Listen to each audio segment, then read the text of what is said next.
Life in a world that keeps changing. Привет, друзья! В одном из комментариев меня спросили о том, как наше питание повлияло на отношение к окружающему пространству, в частности, к отношению к минимализму.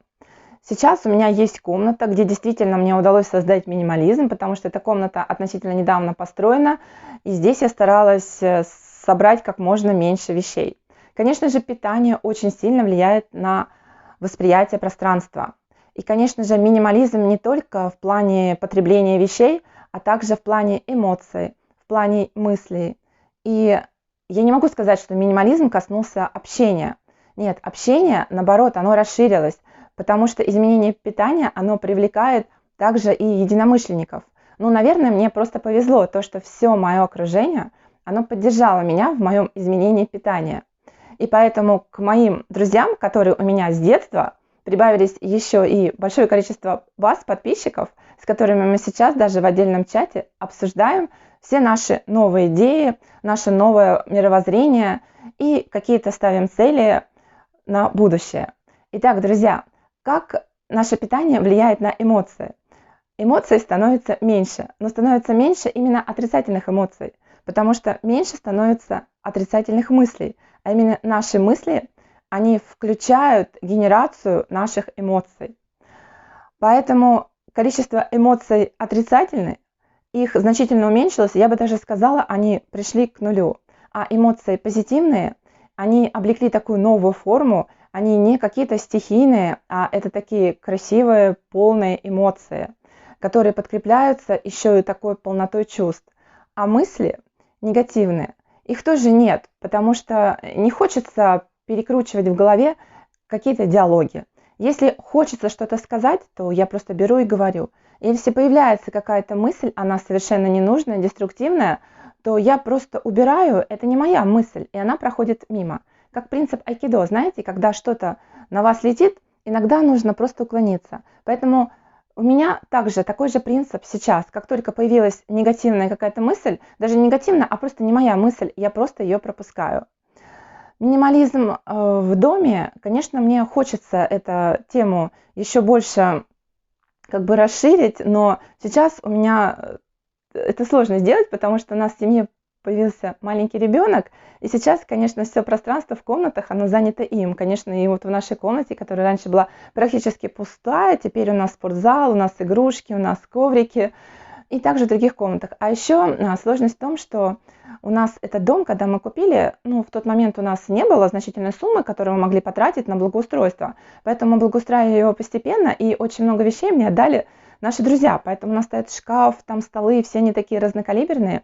И, конечно, в идеале я тоже хочу минимизировать все это пространство. Если бы я сейчас бы создавала бы пространство с нуля, то в нем был бы полный минимализм. Но с другой стороны, минимализм в хозяйстве, он мне не свойственен. Мне нравится встречать друзей. У меня внутри много таких позитивных, положительных эмоций. И мне хочется окружить и моих друзей не только вот позитивными этими эмоциями, но также создать такой материальный охват. И мне кажется, вот всякие тарелочки красивые, всякие бокальчики, какие-то еще такие приспособления, которых у меня много на кухне, они тоже создают какой-то уют. Поэтому здесь у меня впереди такая долгая дорога переосмысления того, что нужно тоже стремиться к минимализму. Потому что, по сути, друзья собираются не так часто, да, казалось бы, поэтому нужно иметь количество вещей в разы меньше.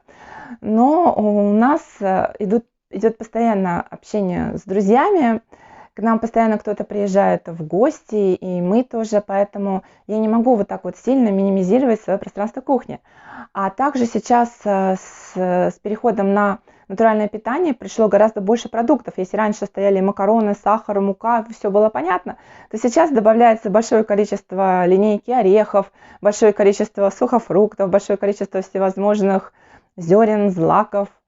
И, конечно же, пространство, оно требует или как-то расширения, или перетасовки. Поэтому задача расхламления у меня впереди. Но самое главное, я считаю, расхламление – это внутри. Это исключить вредную пищу, сахар, рафинированное масло, всякие жареные булочки, это мука и все, что содержит консерванты и какие-то искусственные вещества. В мыслях исключить ненужные мысли, деструктивные, которые не создают впереди идущую дорогу оттянут назад, потому что любая деструктивная мысль, она действительно как гиря оттягивает назад. Эмоции, которые рождаются негативные, надо тоже осознавать, почему появилась эта негативная эмоция. Может быть, она появилась не потому, что я сейчас на это среагировал, а потому что просто я очень устал. Или просто я хочу есть. Иногда эмоции появляются, когда не реализованы какие-то базовые потребности. Базовая потребность – это банально поесть, поспать. И когда эта потребность будет удовлетворена, то половина эмоций у нас уйдут. Иногда лучше все бросить и лечь спать. И тогда на следующее утро вы проснетесь, и у вас совершенно будет такой вот набор эмоций, он совершенно другой. Но у нас есть такое понятие, как эмоциональный интеллект. Поэтому управление эмоциями – это тоже такая отдельная и интересная тема. Когда меняется питание, то мы касаемся темы управления изменениями, потому что любое изменение, оно порождает какое-то внутреннее сопротивление. Иногда также и стремление к изменению питания, оно с одной стороны есть желание, а с другой стороны существует такое внутреннее сопротивление, потому что оно рождается на любое изменение. Поэтому путь изменения питания – это такой очень интересный, насыщенный путь. В то время, с одной стороны, он насыщенный, но с другой стороны, он стремится к минимализму.